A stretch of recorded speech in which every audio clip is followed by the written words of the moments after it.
ছোট্ট একটি গল্প নিয়ে হাজির হলাম। তো সাথেই থাকবেন। ছোট্ট একটি গ্রামে বাস করত রাজু নামের এক দরিদ্র কৃষক। তার জীবিকা ছিল খেতে খামারে কাজ করে কোনো মতে সংসারটা চালানো। যদিও সে গরিব ছিল, কিন্তু সে খুব সৎ এবং পরিশ্রমী ছিল। একদিন রাজু জমিতে কাজ করতে গিয়ে একটি ছোট্ট সোনার হার খুঁজে পায়।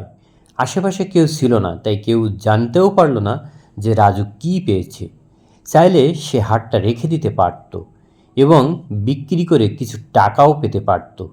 কিন্তু রাজুর মনে হয়েছিল হারটি নিশ্চয়ই কোনো ভদ্রলোকের বা গরিব নারীর হতে পারে, যিনি এটি হারিয়ে খুবই খুবই দুঃখ পাচ্ছেন। রাজু সেই হারটি নিয়ে সোজা গেল গ্রামের চৌকিদারের কাছে এবং বলল, আমি জমিতে কাজ করার সময় এটা পেয়েছি। যদি কেউ খুঁজতে আসে, যেন আপনি তাকে এটা ফেরত দিতে পারেন। চৌকিদার অবাক হয়ে রাজুর সততায় মুগ্ধ হলো।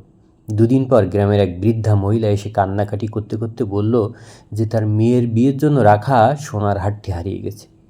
চৌকিদার হারটি তাকে দেখাতেই সে আনন্দে একেবারে কেঁদেই ফেলল। রাজুর কথা শুনে সে তাকে খুঁজে গিয়ে ধন্যবাদ জানায়।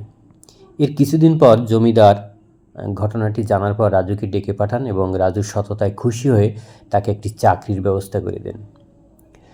এই গল্প থেকে আমরা আসলে কি শিখলাম? সততা সবসময় পুরস্কৃত হয়। জীবনের যে কোনো পরিস্থিতিতে আমাদের সৎ থাকা উচিত।